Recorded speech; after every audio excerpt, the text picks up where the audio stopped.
सुन ली। आज की ये कहानी सिर्फ एक कहानी नहीं, उन औलादों के लिए एक आईना है जो कामयाबी की सीढ़ी चढ़ते ही उस हाथ को झटक देते हैं जिसने उन्हें चलना सिखाया था। माँ बाप की नाफरमानी का अंजाम। आरिफ शहर का एक बड़ा अफसर बन चुका था। उसकी कामयाबी के पीछे उसकी माँ की बरसों की मेहनत और दुआएं थीं, जिसने सिलाई कर करके उसे पढ़ाया था। लेकिन कामयाबी के नशे में आरिफ अपनी माँ को भूल गया। उसे अपनी अनपढ़ और बूढ़ी माँ के साथ बैठना अपनी शान के खिलाफ लगने लगा। एक दिन आरिफ के घर उसके बड़े अफसर दोस्त आने वाले थे। उसने अपनी माँ से कड़वे लहजे में कहा, अम्मी, आज मेरे खास दोस्त आ रहे हैं। आप अपनी पुरानी कोठरी से बाहर मत निकलना। मुझे आपकी सादगी देखकर उनके सामने शर्मिंदगी होती है।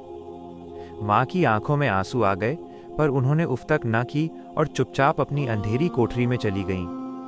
पार्टी के बीच में आरिफ की माँ को अचानक प्यास लगी। वो अंधेरे में पानी ढूंढते हुए बाहर आईं तो उनका पैर कालीन से फिसल गया और वो जोर से गिर पड़ी।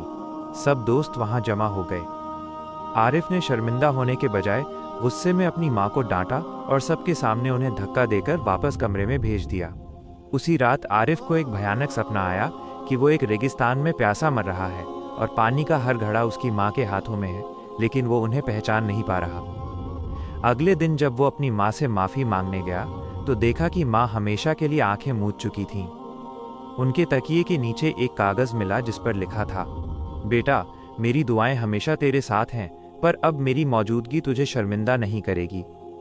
माँ के इंतकाल के कुछ ही दिनों बाद आरिफ पर रिश्वत का झूठा इल्ज़ाम लगा और उसकी सारी शोहरत और दौलत खाक में मिल गई। वो दर दर की ठोकरें खाने लगा। तब उसे इमाम साहब की एक बात याद आई, जिसने दुनिया में माँ बाप को रुलाया, अल्लाह उसे वहाँ से रुलाता है जहाँ से उसने कभी सोचा भी ना हो। माँ बाप की बद्दुआ नहीं, उनकी आह ही इंसान की तकदीर उलट देती है। माँ बाप की नाफरमानी इंसान की दुनिया और आखिरत दोनों बर्बाद कर देती है।